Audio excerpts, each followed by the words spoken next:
Recording live from the Inwood Film Festival in Inwood, New York City, welcome to this very special edition of Inwood Art Works On Air. We are recording this podcast in front of a live audience who have just finished watching the Inwood-based true life tale of the greatest beer run ever to close out the 6th annual Inwood Film Festival. I'm your host, Aaron Sims, and I have the pleasure and honor of speaking with the man who made the run himself, Inwood's own John "Chick" Donohue, and the producer of the greatest beer run ever, Andrew Muscato. So, welcome to the Inwood Art Works On Air / Inwood Film Festival version of a post-show conversation here, and I'm very, very just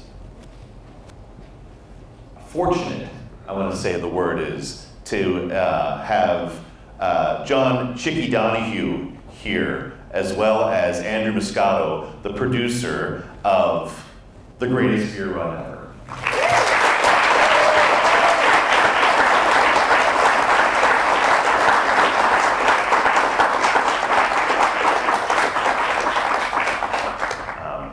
It's not lost on this audience, not lost on me, the significance for us to watch your story of a local man here in this community. So, Chicky, we just watched the film here with the community. First time, the first ever screening here in Inwood professionally. What are your thoughts? What are your reactions? How do you feel? Well, I feel emotional. It brings back bad memories and good memories. I'm honored that it's in Inwood. I'm honored that there are so many people from Inwood here. I was telling my wife this morning when we were talking about coming here, and my wife has been ill for a couple of years now, and she doesn't get out that much. And I simply said, it's home. We have to go home. There's going to be people there who, in the neighborhood, who probably won't see this movie and won't know the most important thing that I know about this movie is that the 4 guys that I found are all alive.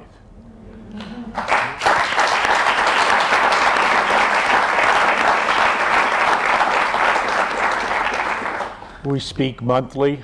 We get together every couple of months with the wives, and I hate to sound like a male chauvinist, but the wives will talk about shopping and whatever wives talk about, and me and the 4 other guys would just sit there and look at each other and laugh. But not them. It's like the ultimate beating the system routine. Well, that is the best quote unquote ending we could possibly talk about, which is our present, that they're still here amongst us. What's also wonderful, I have to say, is that Andrew fought for this story to be told, because you wrote a book, just so everyone knows, I'm going to go soup to nuts here. It's Chicky's story that was co-authored with Joanna Malloy, correct? And then Andrew, so it's available, you can read it or you can find your books. And then Andrew fought for how many years, Andrew, to get this? What was the journey for getting the rights to this show and bringing it to where we just saw it today? Yeah, no, I was just thinking about that. So it was 9 years from when 9 years ago that Joanna told me the story about Chicky and his trip to find the guys from Inwood. And it started out, Joanna was going to write a book, and I had the idea of making a short documentary as a way to garner interest for a movie. And Chicky and Tommy Collins, Rick Dugan, and Bob Pappas all reunited to tell the story, and that came out on YouTube in 2015. But it's amazing. I grew up in New Jersey. My family was from from the Irish American section of Newark, New Jersey. So there's similarities. So I understood when I heard the story, and nothing is exactly like Inwood, but the guys, Chicky and his friends are felt like family I'd grown up with, and I could understand and certainly appreciate what this neighborhood was and what it still is today. And so having that story told that is about this kind of close-knit community and the kind of timeless message behind it, I thought was really important. So it really was this, it became a passion project, I think, for everybody involved as the team got bigger and bigger. But it's just quite surreal to be able to sit here today in Inwood and share the film with you all. So thanks for this opportunity, Aaron, and thank you all for coming out. Absolutely. Thank you. Can I say something about Andrew? I first met Joanna Malloy at, I'm a trade unionist. My trade was the sandhogs. Right on. And I started out with the sandhogs, and the city went broke, and I wound up in a position over a period of 3 or 4 or 5 years as the political and legislative guy. And I learned right away how hard it was to lobby in a short time, in a long time. And I discovered that I should get a short documentary about what I was lobbying about. And it was about the water tunnel, the third city water tunnel. And the city was broke, they couldn't put the money into it. And it was a real disaster waiting to take place. If it would have occurred, it can't now because we finished enough of the water tunnel to back up tunnels 1 and 2. But it was a real potential disaster. So I just knew that that would help. And when Joanna spoke about, she introduced me to Andrew, and he took it right from there. Before that, Hollywood tried to make a movie out of this about 40 years or so ago, and they did what they told me was called a treatment. And the treatment was very violent. There was some violence here, but much more in the other treatment. And it just had things that weren't true. And my daughter, who sits here now with her daughter, I was worried. I didn't want her to think that her father had anything to do with what Hollywood would have produced. So I got out of the deal. And 25 years later, after my kids grew and I had grandchildren, and Joanna retired from the Daily News, and I had met Joanna and worked with her in that strike in '91, I think it was. She retired, and she decided that this is what she wanted to do. I get what Andrew did was, after he did it, it's a 12-minute tape. Yeah. A 12-minute tape. I don't know how many people said this has to be a movie. Oh, I forgot one important thing. Joanna Malloy guaranteed me, and she was right, that she would write it accurately. There would be no building it up in the book. That's all I wanted. I just wanted to leave a book for my kids and my grandkids to know the true story. And again, all of the guys were still alive. We don't know how long that was going to last. So, and then she brought in Andrew. Andrew did it, and 90% of the people who read the book said, this has to be a movie. And in fact, it was Andrew that presented it in that way. And Malloy put it into the book that way. So I'm just the guy who went over and brought some beers to my buddies in Nam. But Andrew Muscato and Joanna Malloy really brought it to the public and really brought it to, I get such pleasure out of meeting veterans. And so many of them say things like, hey, I was up in Fubai. Why didn't you bring me up a beer? And I said to them, pardon my language, tough shit. You're not from Inwood, and you're not Irish.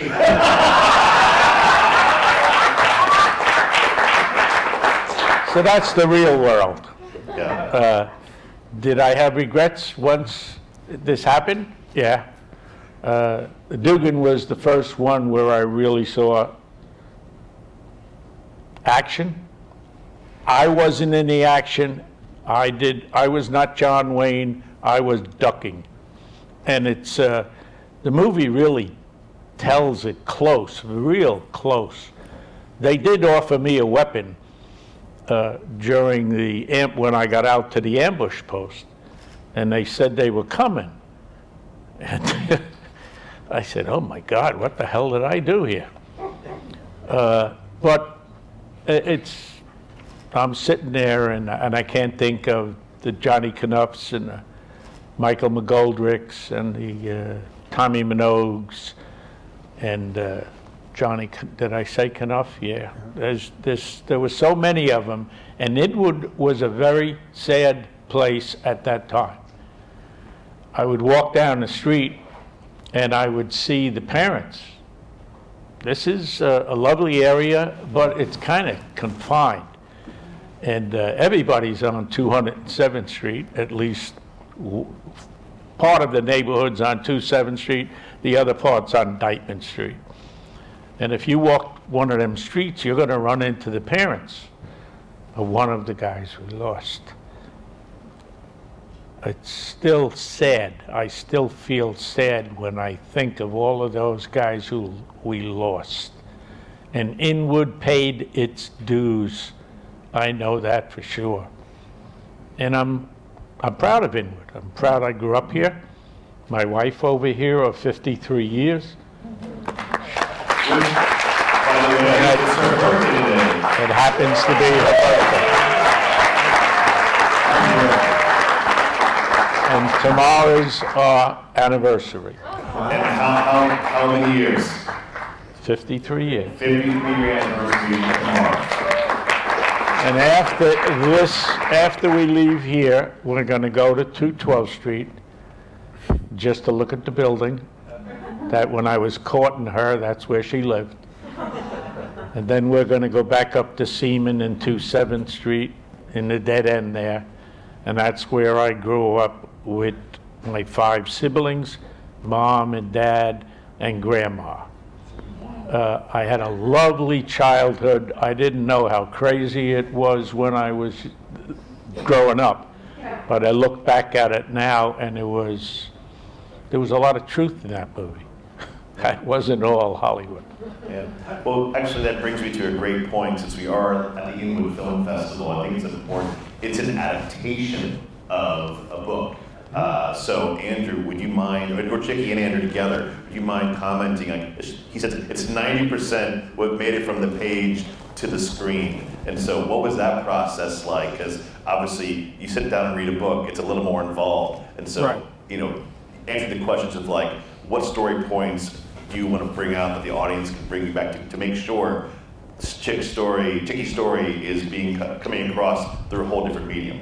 Yeah, well, so most of the time people ask, what does a producer do? And I feel like on this project in particular, I got to kind of feast, for the, pardon my language, the shit buffet of what a producer does, because it really is, shepherding a project from you have an idea of what would make a great movie to seeing it all the way through to being released. And so, you're finding the studio, you're finding the filmmakers, the writer, director, the actors. But so I was involved in the process of developing the screenplay, and Peter Farrelly and his 2 co-writers, Brian Curry and Pete Jones, were working on it. And there was this kind of constant reminder of what attracted all of us to this project was the simple story of a guy, sneaks his way into a war to bring his buddies from his neighborhood a beer, and that kind of the themes of friendship and loyalty in the neighborhood, and to just not get too far from that. And so there are creative license taken as far as compressing the timeline. Chicky was actually in Vietnam even longer than is depicted in the film, which is quite remarkable. But we really the kind of mantra over and over was just stick to the story. It didn't need any extra embellishment. The story's extraordinary enough, and it was just kind of stick to that main through line and really keep any creative license to just as a way to kind of expedite or help streamline the storytelling. Which is I think why this correct me if I'm wrong, audience story is so powerful because of the truth behind it, right? Yeah, they're all nodding and agreeing and the hemming. Yeah. It's something that's it's good, and that's a point in stories. Like the compression of time is like how do we get the story to move faster and getting through it all? Because and also we have to also make sure we're caring about these characters too. Oh, absolutely, and I mean, I can certainly say, I mean, Chicky, the book is a great read if you haven't read it, and I certainly encourage you to do so. But there's other, there's obviously other kind of anecdotes and experiences, and again, the fact that Chicky was, there's a version perhaps of the movie where it could have just been about Chicky kind of toying away in Saigon, waiting to get out of the country. Story there, yeah. And then there's a big chunk of the book that is kind of how he survived in Saigon after Tet and before he was able to get on a ship. So, yeah, no, but it was just, again, sticking to the story and that kind of got us all into it and trying not to deviate from there. But do you have anything else to add, Chick? Yeah, Mrs. Minogue brought a very emotional part to this story, and that was very accurate. Before I went, I actually went to see some of the mothers, the ones I could find. I saw Rick Dugan's mother, told her what I was doing, and if she used to send film and stuff to Rick, and Rick has hundreds and hundreds of photographs, and Rick saw a lot of action over there, and some of those photographs backed up my story. I didn't know he had all those photographs. And it wasn't until years later when the professionals got involved and they said, we got to document this. So I found a passport. I had no passport when I went. I had no visa when I went. All I had was my Seaman's ID card from the Coast Guard. Chick, could you tell them actually what was the day you left and what was the day you returned? So those who haven't read the book, can you tell them how long the actual run lasted? I left in the middle of November. I'd say around the 12th to the 15th, something like that. And I got back in the middle of April. But there was no calendars. I wasn't, waiting for the St. Patrick's Day parade to come down Tudo Street in Saigon. I can only remember it was before Thanksgiving, and it was after St. Patrick's Day. We all seem to live around holidays like this weekend. Yeah, but just a little bit of context for you. Right. Yeah, and that was actually fun. It was growing up in Inwood. You got so many different people here, and so many talents here that I just picked up on it all. I mean, I used it all in Saigon. I finally got a passport from the embassy, and it was and stamped right on it. Issued at U.S. Embassy, and that caused problems years later when I went to get a legal passport, a regular passport. That passport was only for like 90 days, and they said, you never had a passport, why did you say you had one?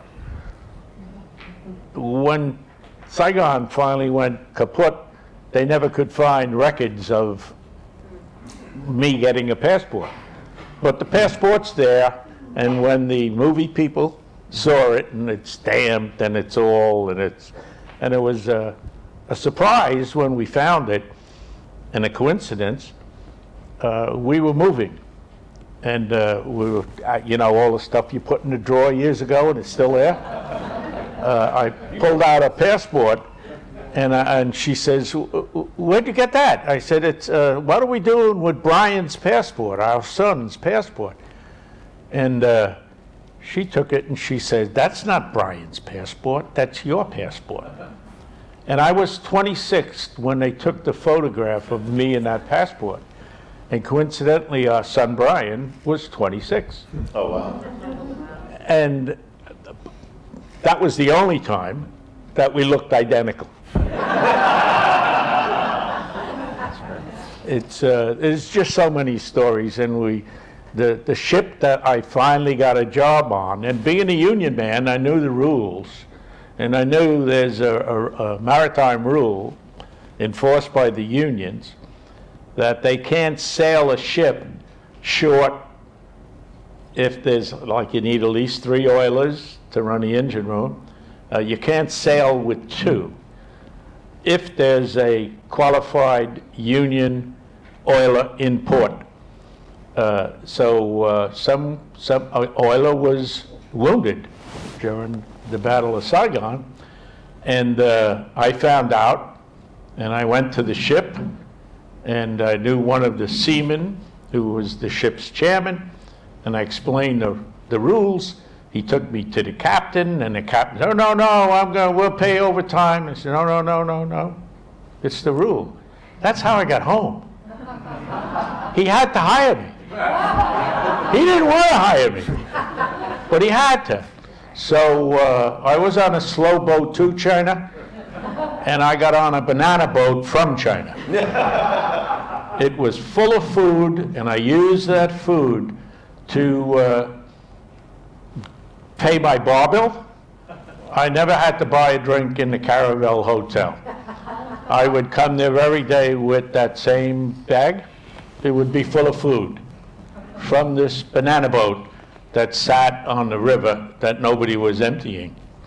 So it was an experience. Obviously, I could not have planned it. I just couldn't plan it. Did I think I would succeed? No. But I knew I had to try. And there's a line in the movie that my sister Christine did use, and she was so right when she says, everybody's doing something and you're doing nothing.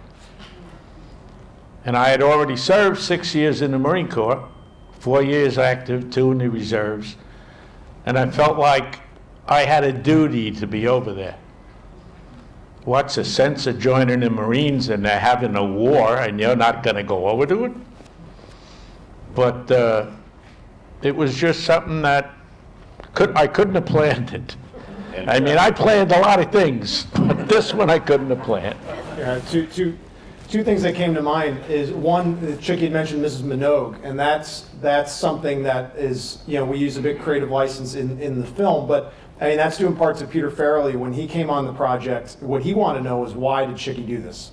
And, of course, there's the explanation of the kind of close-knit nature of the neighborhood, but emotionally, why, what really, I mean, somebody can boast and say they'll do it, but really, why did he do it? And 2 things that emerged in the kind of brainstorming session with Chicky that really, one of which wasn't in the book, it was his sister Christine, is that, talking about Christine, and she was this anti-war protester, and the fact that, her and Chicky were at odds seemed like, something great for the film, which really, she's mentioned in the book, but it's not necessarily a main storyline.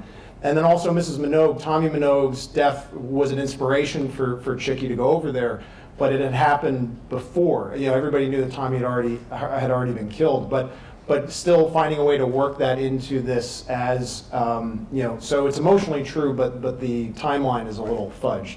But I thought the Christine storyline was great because, getting to work her into the story, and it is true. I mean, she moved to, her and husband moved to Canada too, yeah. Right?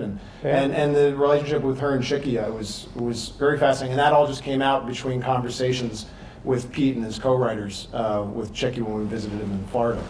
Can I say something about my sister Christine? It's true. She was anti-war. She was a demonstrator and everything. Of course, she didn't tell me about that, and I never did see her in a demonstration, but I knew that's how she felt. And when Peter Farrelly called me and asked if I would give him my sister's number, that he wanted to talk to her, it never dawned on me, but that was like 50 years after this happened, or close to it. And I realized I had never had a conversation with my sister in those 50 years about Vietnam. In the beginning, we had words. And some of them words were not nice words, particularly about someone she was married to. And they did go to Canada. And at that time in my mind, I would have felt like going up to Canada and taking them back and giving them to the FBI. That was my state of mind. My sister was totally different. And I told Peter Farrelly, oh, I have no problem with Christine. And then I thought of it. My God, 50 years we never spoke about it. So I called Christine first before I would give Peter the number. And I'll never forget what she said to me. I said, Christine, you know, they're talking about this, blah, blah, blah. And Peter Farrelly asked for your number. He wants to talk to you about this movie and the war. And before I give him the number, I'm asking, is it okay? She says, sure, it's okay. She says, Chicky, I'm proud of what I did. I thought I was right then. I still think I was right then. I'm proud of what I did, and you can certainly give him my phone number, and I would gladly talk to him. It's something I can't imagine. We were a close family, and we didn't speak about something as important as that war for 50 years. So this movie became a catalyst, I believe, for a lot of conversations to happen with a lot of people Yeah, in your life. yeah. Bringing them full circle. This is pretty great. Well, if you wouldn't mind, I'd like to open up the conversation to the room here for a few questions. So I will call on a few people, and just so you know, please, no comments. Let's first go strictly to questions, please. And I will call on you, and I will repeat your question for Chicky. Okay? So right here. So 2 questions. Can you tell me where the bar would be located today? Doc Fiddlers? Where was Doc Fiddlers in Inwood? What corner, what street was it? Like, yeah. It was on Sherman Avenue, on the west side of Sherman Avenue, probably 3 stores north of Isham Street. Okay. And So if you come out of that store and looked across the street, Chambers Bar was on the corner. And the flagpole, the Colonel's flagpole is still there. It's on 207th. I saw it taking the 1 train up here. You can see it because there's that gas station. Was it on 207? There's a BP on. Yeah. So the 207 flagpole's on that corner, and there's a plaque that says in honor of Colonel Lynch there. It shows, the flagpole is there. There's a little plaque in honor of George Lynch. We called him the Colonel, and it's probably there, the Colonel. He just took that property. There was never a permit or license or anything. As a matter of fact, George was a fantastic organizer, and his brother was Finbar Devine, led the NYPD bagpipe band. He was big 6 foot whatever with a big shtick, and he led the parade for years. And at the dedication of that flagpole was the bagpipe band, all of them.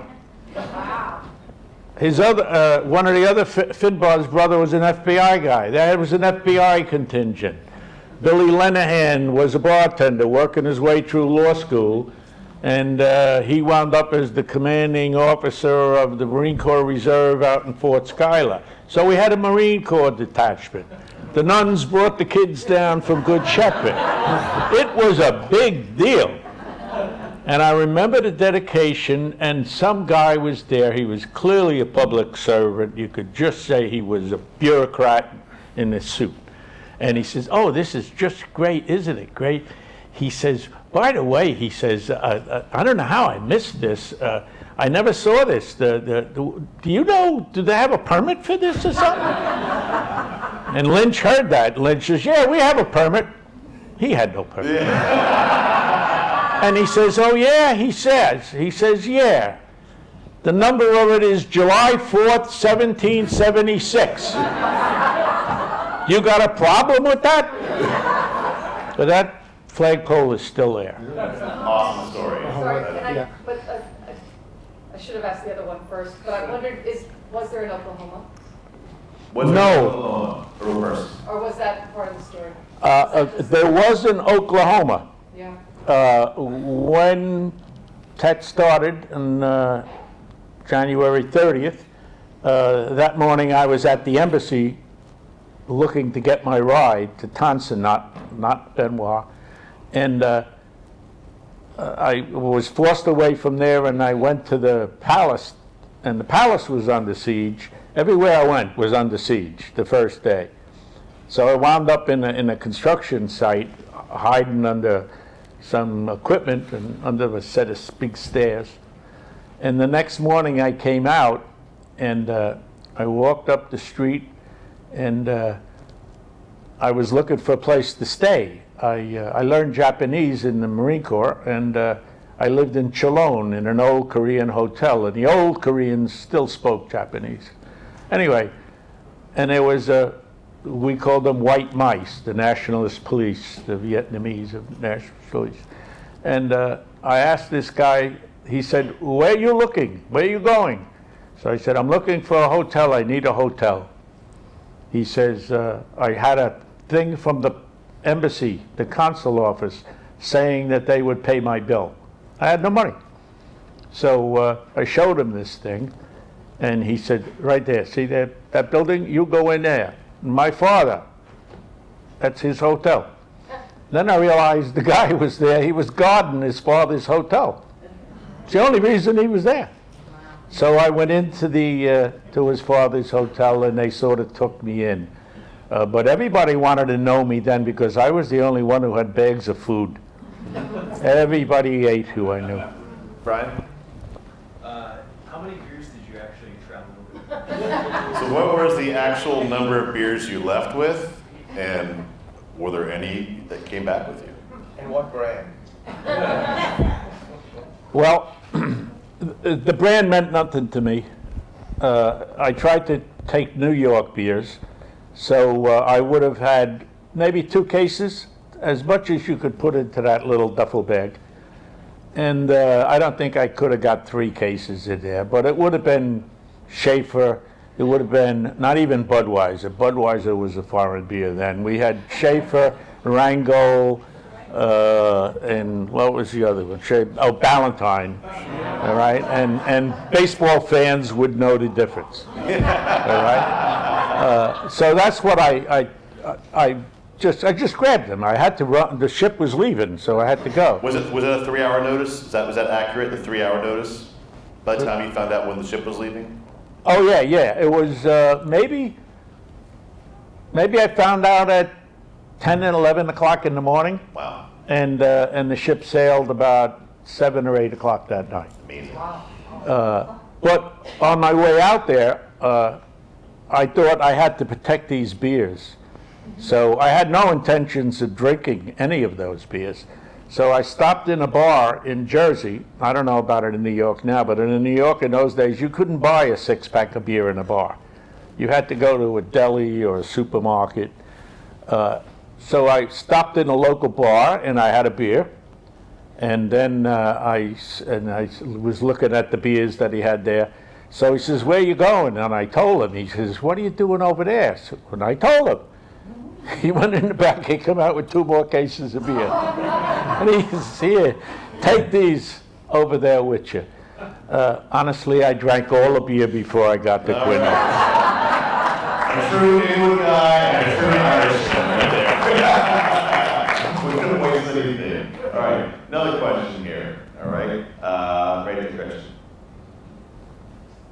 Oh, sorry. Jackie. Oh, Jackie. Yeah. That's me.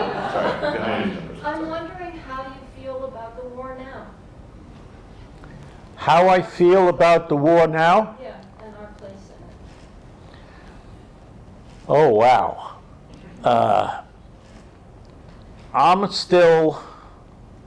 I respect the military. I understand the need of the United States having a strong military. I think what changed in my, not the opinion of the war, It was my opinion of the government. They lied. They simply lied.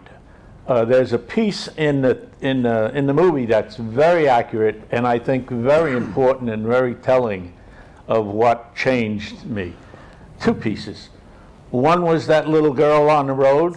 It was a little boy, and he had a soccer ball, and he never said a word to me, but he had that fear in his face when he saw me. And I didn't have I didn't have a gun or even a helmet. I had nothing. I was just dirty old dungarees and a shirt. And I often thought of the fear in that kid's face for me. I couldn't understand it, but it clearly told me that the people over there were terrified of us. And then the other one was that morning at the embassy, I discovered that how they got into the embassy on my own, and the government did. The first two that went into the grounds of the embassy were employees of the embassy. I actually saw one of their U.S. Embassy ID cards. They came through the side gate. They only showed you the front of the embassy in the movie, but the employee gate was on the right side. And they came through there, and there were two MPs at that employee gate. And two employees came through, showed them their IDs, and this was like at 4:30, 5 o'clock in the morning. And as soon as they let them pass, they turned around and killed them both. And those rounds let the other 17, there was a total of 19, that were dead inside the grounds. That told the others that gate was open and clear, and they all ran in. So a couple of hours later, maybe 2 hours, 3 hours later, I'm hiding out across the street from the main gate that you saw in the movie. And that was fairly accurate. That wasn't the real embassy, but it was fairly accurate of what the embassy looked like. And I heard a tank coming from wherever, and I hadn't seen a tank. There wasn't too many tanks that I saw in Vietnam. And this tank came down the street and stopped between me and the embassy, and it turned around and fired around right into the wall around the embassy, like it was depicted there in the movie. And I couldn't understand why it did that, because it turned just straightened up and he kept going, like he had another place to go. It was only his only purpose could have been was to blow a hole in that wall. And it was at that time that they must have determined how the enemy had gotten into our embassy, and it would have been embarrassing to know that there was embassy employees that obviously passed all of our security investigations on them. And as a matter of fact, I never saw proof of this, but one of the guards said while they were looking at these two guys and going through their pockets that this guy is the ambassador's driver.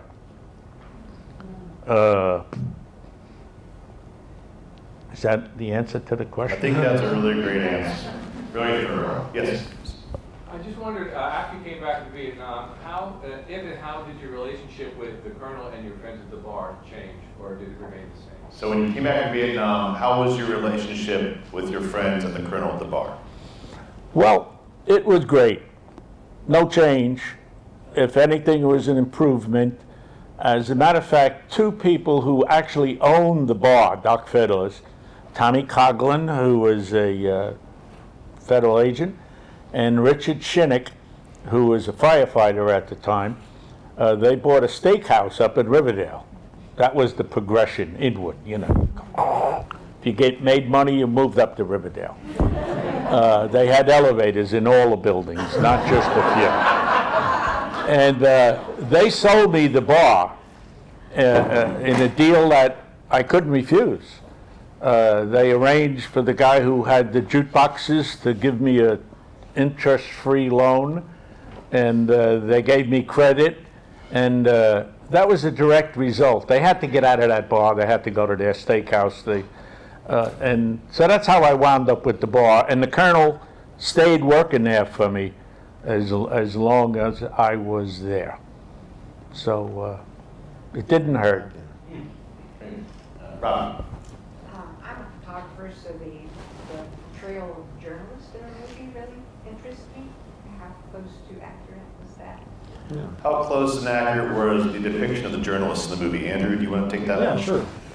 So in Chicky's book, he mentions his time at the Caravel Hotel, which was the bureau's headquarters for a lot of American news outlets, and was a popular hangout for journalists. And so the idea of kind of putting an amalgam character together for Chicky to interact with, to kind of represent all the characters that appeared in his life and in the story of the book, seemed kind of an appropriate device. But I think in the process of making the film, we relied a lot on not only photojournalists, but also just the firsthand accounts from what happened in that time. And we had a great one of our great historical advisors, Leanne Hang Nguyen, who's a professor of East Asian history here at Columbia University, was involved on the film from the script writing all the way through editing. And we also actually had other historical consultants who were husband and wife. They were Vietnamese reporters in Saigon during the war, and they were actually on set for the making of the film. And so we relied heavily on them, not only did Chicky interact with them, but we relied heavily in the making of the film. Actually, to also, Chicky's story about the hole in the wall, flies in contradiction with what is the conventional narrative of how the Viet Cong broached the embassy. And so there was some debate of, all the historical records says otherwise. Chicky in his book says this with the tank. And Pete Fairley actually called it Peter Arnett, who was the first journalist on the scene, who's still alive, lives in New Zealand. And we were able to get Peter Arnett's number. And we were always leaning towards putting the tank in the movie because it's based on the book that Chicky wrote, and it's his story. But we just kind of were curious to hear what Peter Arnett's take was, being that he was the first one there. And his response to Pete Fairley was, it very well could have happened. That he totally understood the logic and everything that Chicky just said, and that there's really there's nothing to prove that that didn't happen. And so the fact that there's nothing definitive saying this is, that the sappers blew a hole in the wall.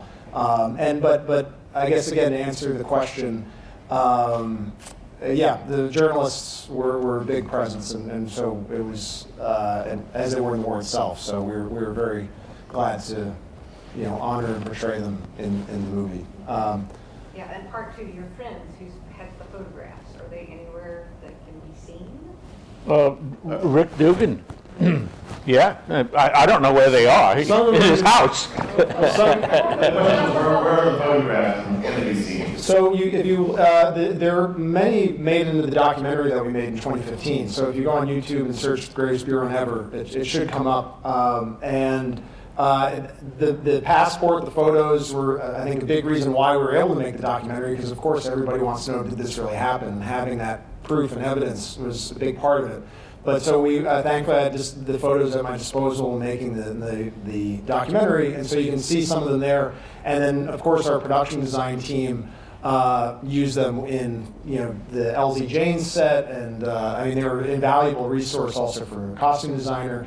One other thing too is important to mention: Tim Page, who's a legendary photojournalist in Vietnam. He was also a consultant and sadly passed away last year, right before the film came out. But being that there hadn't been a Hollywood movie made or set during the Vietnam War in over 20 years, it was really important to kind of lean on as many resources and firsthand accounts that we could while there were still people around to tell their stories.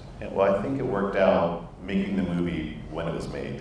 I think that distance from, as Chicky said earlier, it wasn't a blood and guts film. It wasn't Platoon in the 80s. It wasn't something else like Jacob's Ladder or something else like that. It was something that was palatable.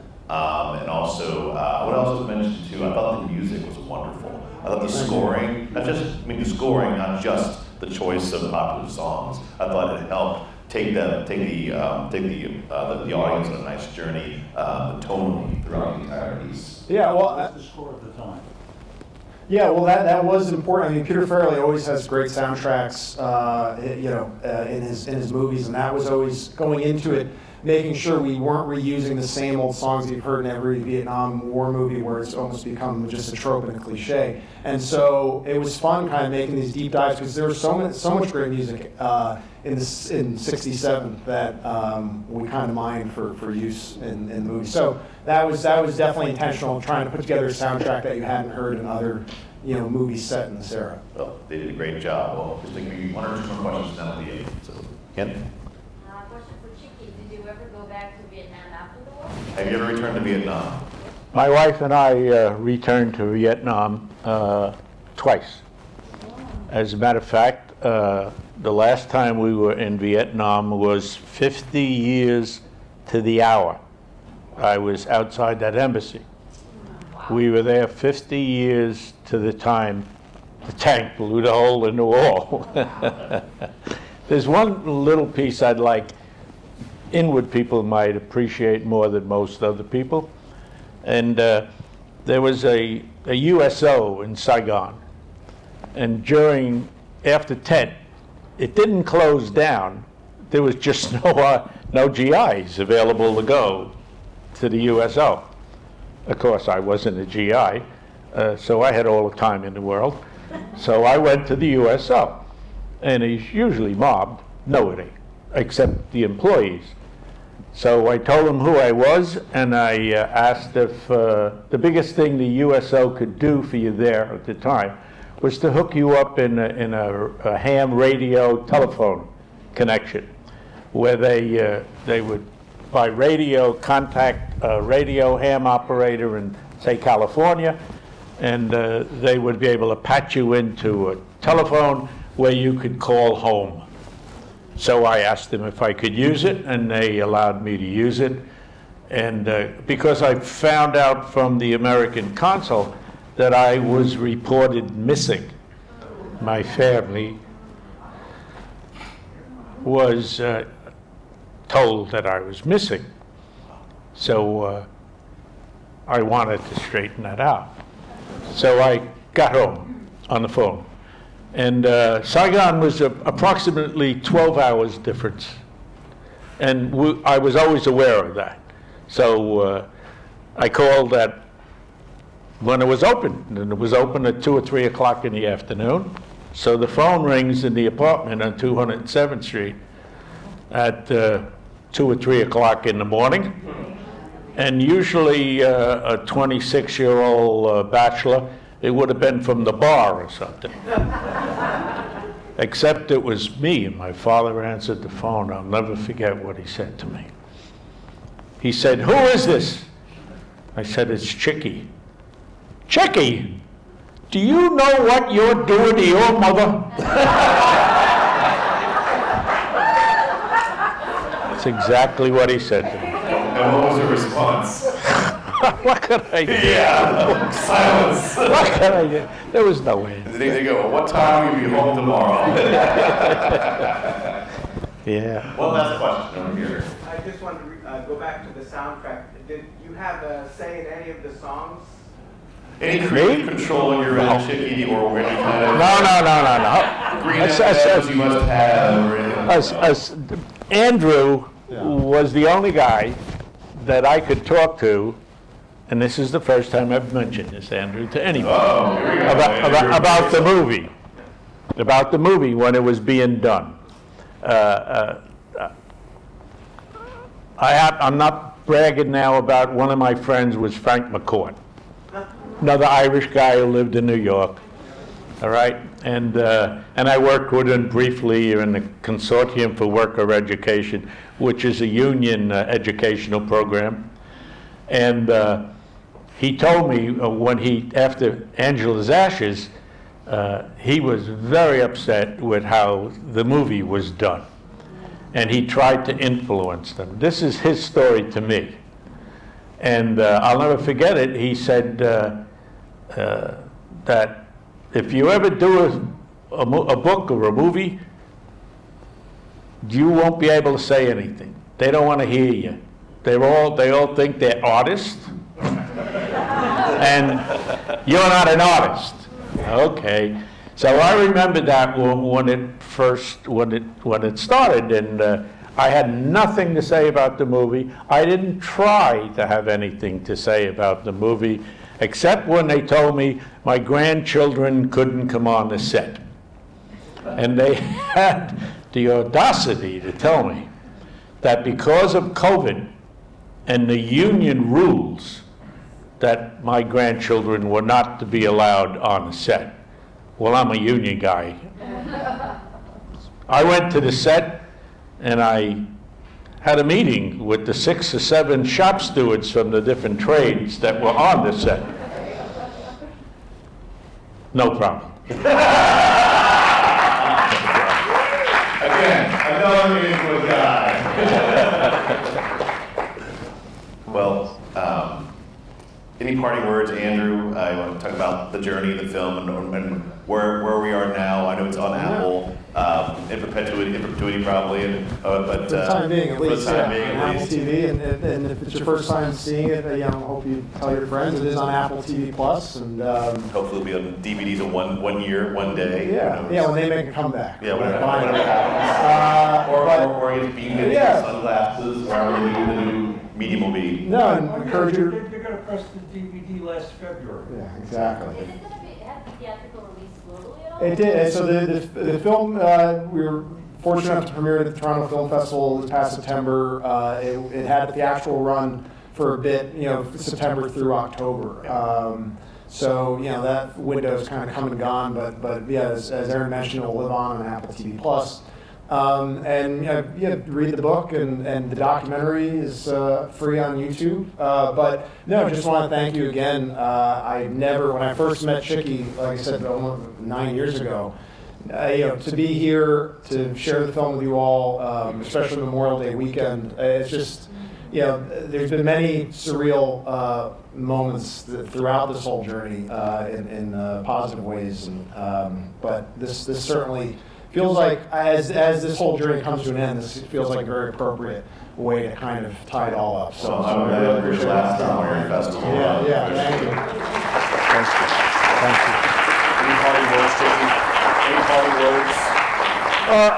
Any parting words? Yes. I love the idea that Inwood is on the map again.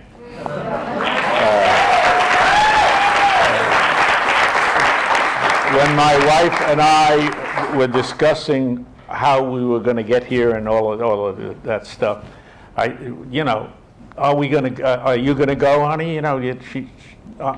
Anyway, she said, we decided that this is our home. This is where we came from. This is really home. And I just love the idea that Inwood has its own film festival, the arts. It's beautiful. It's beautiful, and I hope to be involved in it any way I can forever. Well, Chicky, thanks very much.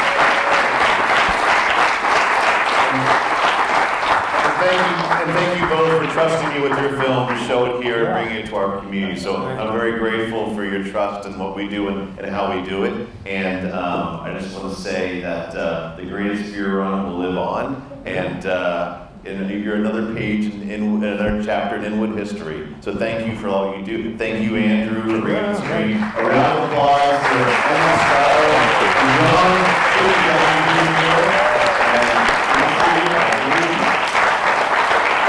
Thank you so much for tuning in, and special thanks to Chicky Donohue and Andrew Muscato for joining me on this exclusive live podcast recording before a wonderful and engaged audience at the 6th Annual Inwood Film Festival.